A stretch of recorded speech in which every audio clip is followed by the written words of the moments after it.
Ouça agora a mensagem bíblica. Acusação ou graça? Baseada no livro de João, capítulo 8, dos versículos 1 ao 11.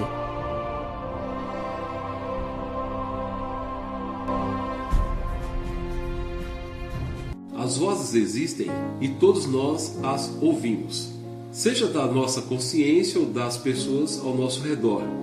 Não é muito fácil lidar com tais vozes. No mundo espiritual temos a voz negativa, e esta tem o propósito de nos tirar a alta estima e levar-nos à destruição. Ouvimos vozes de todos os tipos, principalmente a de acusação. Quando ouvimos tais vozes, nos tira a alegria e o estímulo de viver. Quando damos atenção nas acusações destas vozes, ficamos sem paz e perturbados. A voz de acusação tem o propósito de nos levar a ser condenado. Relembra o nosso erro e pecado, amedrontando-nos com sua condenação. Na Bíblia encontramos uma mulher que passou por isto. Nem seu nome foi registrado, mas sua história não passou desapercebido. Esta sofria o preconceito cultural. Por ser mulher, não podia conversar com qualquer homem. Era desprezada, sua voz não era ouvida. Para a cultura de sua época, a mulher não tinha espaço. Era tida como incapacitada e objeto. Sofreu e passou por muitas acusações. E essas foram as vozes que ela deve ter ouvido. A voz de acusação. O que pesou na vida desta mulher é que ela foi pega em adultério. Ato esse que a sentença era a morte. Humilhada perante a sociedade, não apenas das pessoas do povo, mas diante dos religiosos, que com pedras estavam prontos a tirar aquela vida. Não importava a morte dela, a questão era purificar a sociedade. Queriam condená-la praticando a sua própria justiça, quando a lei condenava aqueles que tirassem a vida humana, conforme o decálogo de Moisés que diz: não matarás. Para aquela mulher não havia esperança para o seu pecado. Parecia ser maior do que daqueles homens que queriam condená-la. Embora eles se achavam capazes de julgá-la e tirar seu direito de viver, quanta injustiça, principalmente daqueles que diziam serem pessoas de Deus. O que será que passava pela cabeça daquela mulher? Imaginam as acusações e falas, tipo maldita, desgraçada, incapaz, lixo da sociedade e tantas outras falas. Em nossos dias, muitos já ouviram palavras como incapaz, burro, idiota, zero à esquerda, e tantas falas que não provém de Deus. Abra sua Bíblia em João capítulo 8, verso de 1 a 11, que narra a história desta mulher. Diz assim: porém Jesus foi para o Monte das Oliveiras e pela manhã cedo tornou para o templo. E todo o povo vinha ter com ele e assentando-se os ensinava. E os escribas e fariseus trouxeram-lhe uma mulher apanhada em adultério. E pondo-a no meio, disseram-lhe: mestre, esta mulher foi apanhada no próprio ato adulterando. E na lei nos mandou Moisés que as tais sejam apedrejadas. Tu, pois, que dizes? Isto diziam eles, tentando-o para que tivesse de que o acusar. Mas Jesus, inclinando-se, escrevia com o dedo na terra. E como insistissem, perguntando-lhe, endireitou-se e disse-lhes: aquele que dentre vós está sem pecado, seja o primeiro que atire pedra contra ela. E tornando a inclinar-se, escrevia na terra. Quando ouviram isto, saíram um, a começar pelos mais velhos até os últimos. Ficaram só Jesus e a mulher, que estava no meio.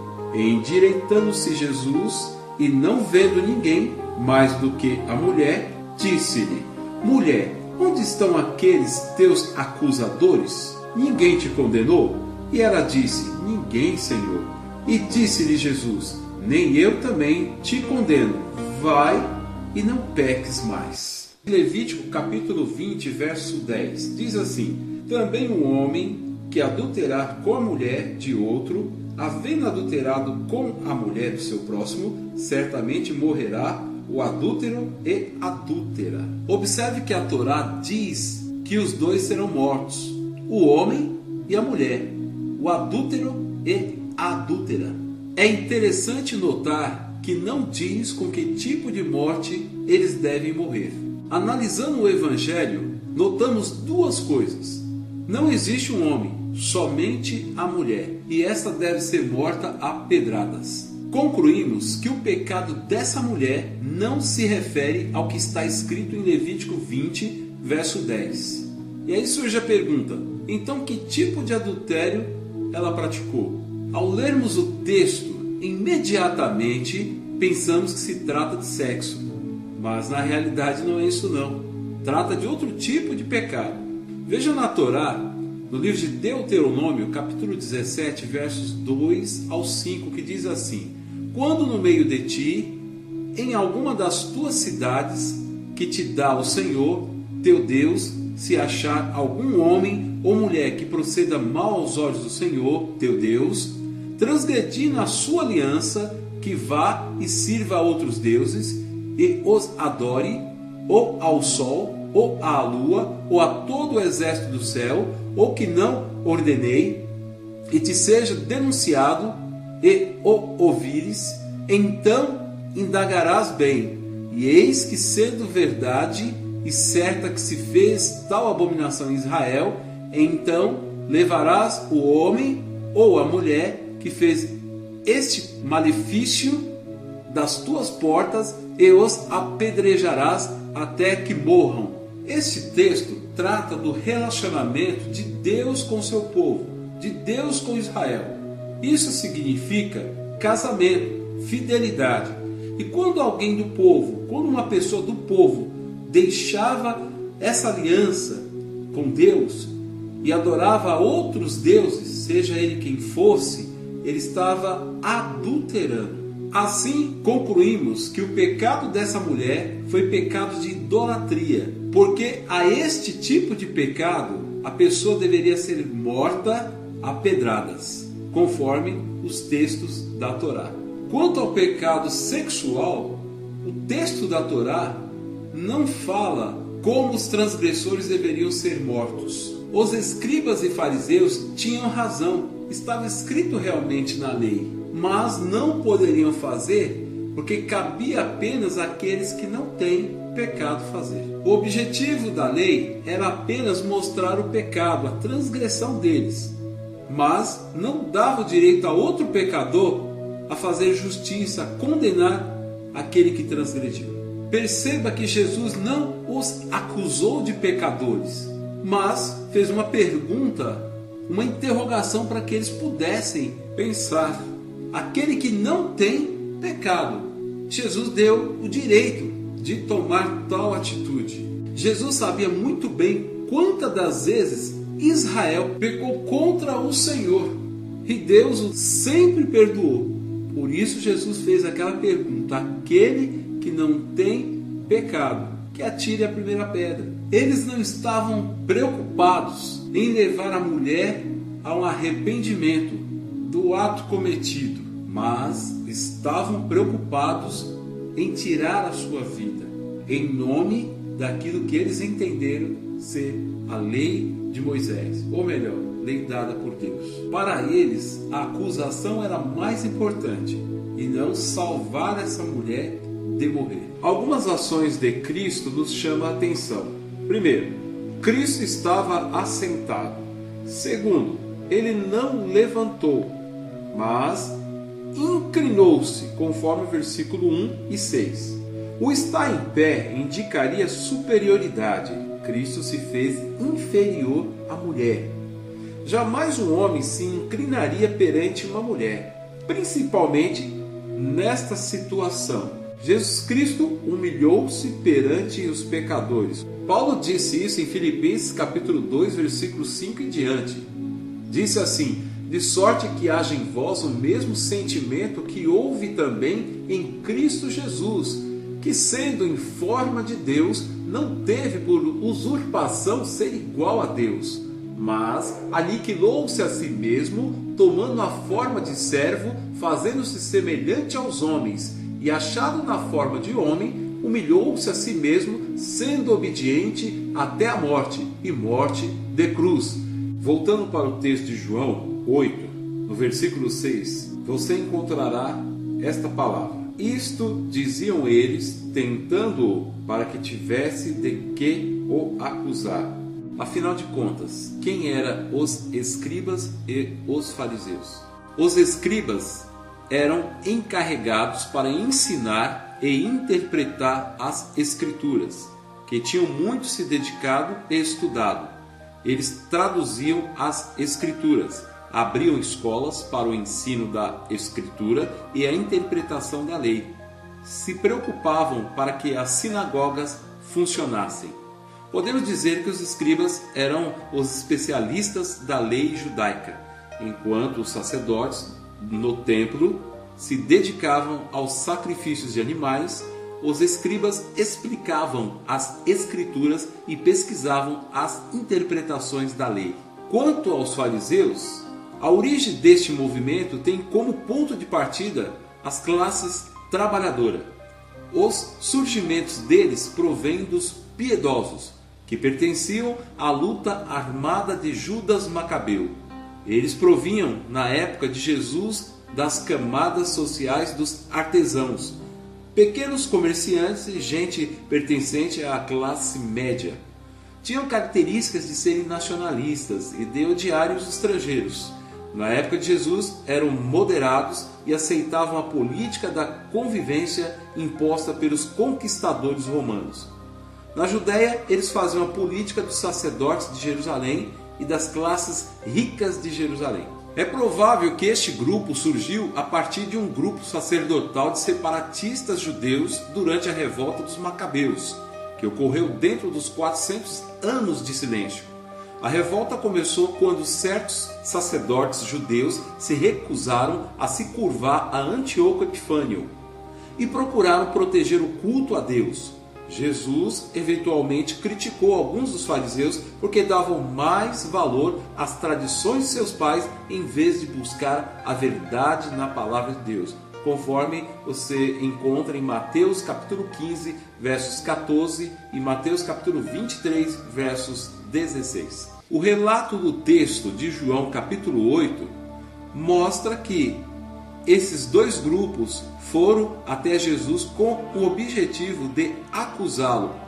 Em outras palavras, encontrar algum erro acerca da questão que eles colocaram. O que eles não sabiam é que estava de frente àquele que podia condenar a mulher e não o fez. Escute o que as Escrituras Sagradas falam acerca de Jesus Cristo. A Bíblia ensina que Jesus possuía uma natureza moral sem qualquer contaminação de pecado.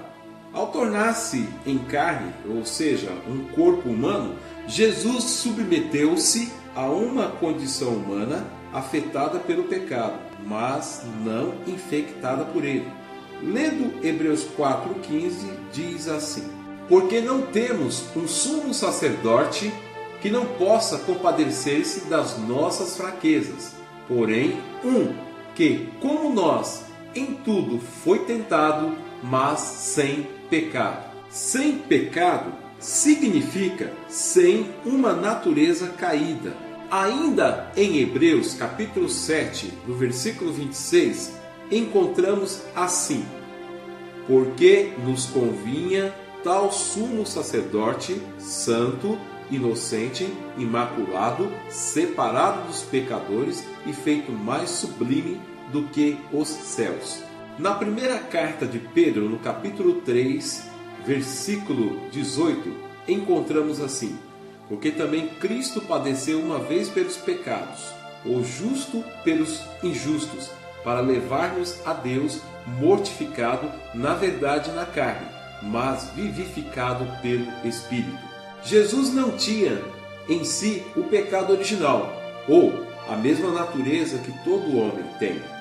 O sacrifício de Cristo não foi apenas para levar os nossos pecados, ou seja, nos substituir, mas tirar o pecado do mundo. Em Mateus capítulo 1, verso 18, diz assim: Ora, o nascimento de Jesus Cristo foi assim, estando Maria, sua mãe, desposada com José, antes de se ajuntarem, achou-se ter concebido do Espírito Santo. E no versículo 19 ao 21, diz assim: Então José, seu marido, como era justo e a não queria infamar, intentou deixá-la secretamente.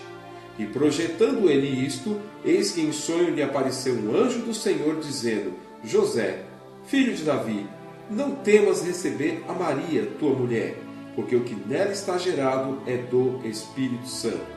E dará à luz um filho, e chamarás o seu nome Jesus, porque ele salvará o seu povo dos seus pecados. O texto afirma que Jesus não foi gerado da semente de um homem, mas sim da semente de Deus, o Espírito Santo. O apóstolo Paulo, ao escrever a sua carta aos Romanos, no capítulo 5, versículo 12, falando acerca de dois homens, um Adão e outro Jesus Cristo, ele disse no versículo 12 assim: Pelo que, como por um homem entrou o pecado no mundo, e pelo pecado a morte, assim também a morte passou a todos os homens, por isso que todos pecaram. E no versículo 17, ele disse também: Porque se pela ofensa de um só a morte reinou por esse, muito mais os que recebem a abundância da graça e do dom da justiça reinarão em vida por um só, Jesus Cristo.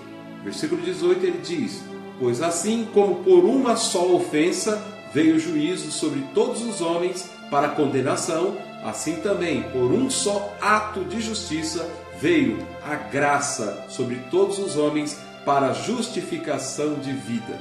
E versículo 19: Porque como pela desobediência de um só homem muitos foram feitos pecadores, assim pela obediência de um, isto Jesus Cristo, muitos serão feitos justos. Podemos entender com as Escrituras Sagradas que Jesus Cristo não tem pecado. Ele estava na condição de condenar a mulher e, no entanto, não fez, ensinando aqueles homens, tanto escribas como fariseus e o povo que ali estava, a importância do perdão e a importância de dar a vida. Outra lição que nos chama a atenção no texto é que Jesus sempre dá uma oportunidade. Neste caso, ele deu uma oportunidade para a mulher. Disse: Olha, eu também não te condeno.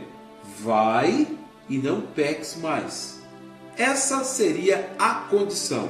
Eu não te condeno, mas para que você não continue fazendo o que você vinha fazendo. Em outras palavras, Jesus estava dizendo para a mulher: estou lhe dando uma oportunidade de viver uma nova vida. Vai e largue este pecado. Se aquela mulher não tivesse tido esta oportunidade dada por Jesus e fosse apedrejada e morta, com certeza ela não chegaria ao paraíso de Deus. Aguardaria no lugar distante de Deus até o juízo final, para receber a condenação eterna, inferno.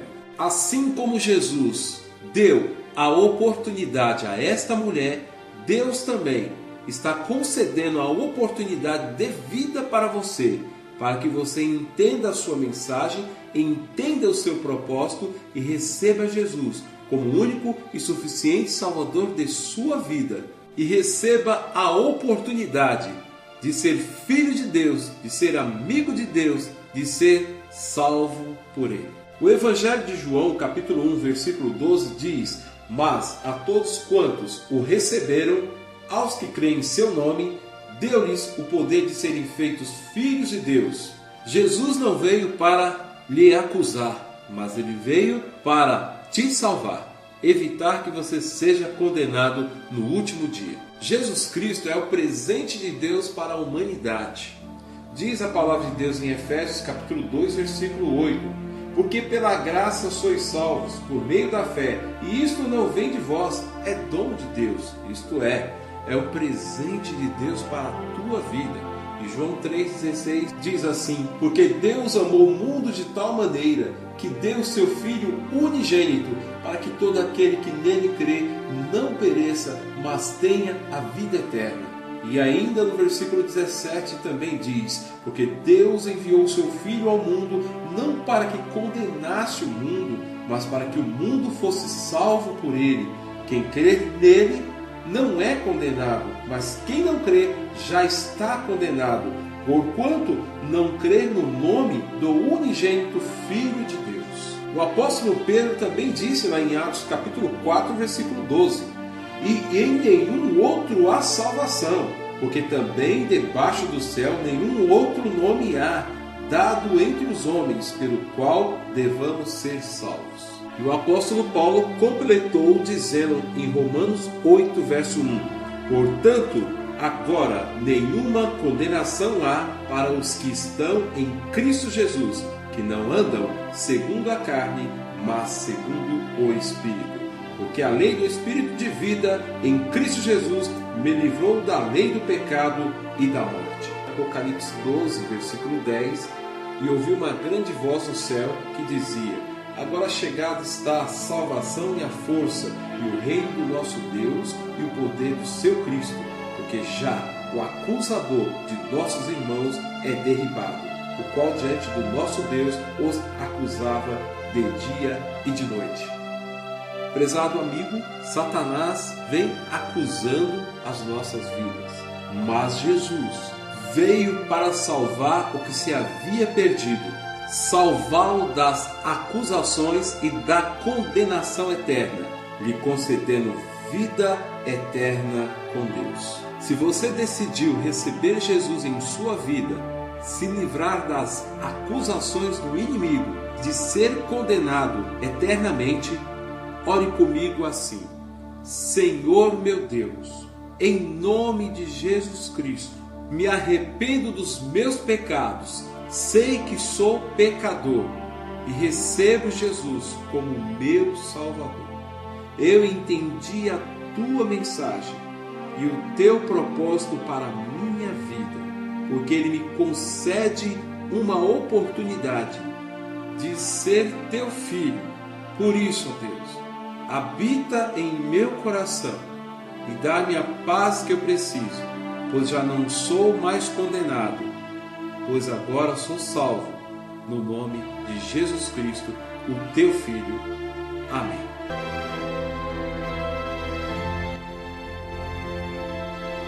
Acabamos de ouvir uma mensagem de Deus, através do conferencista Jerry Carvalho. Que Deus tenha falado ao teu coração.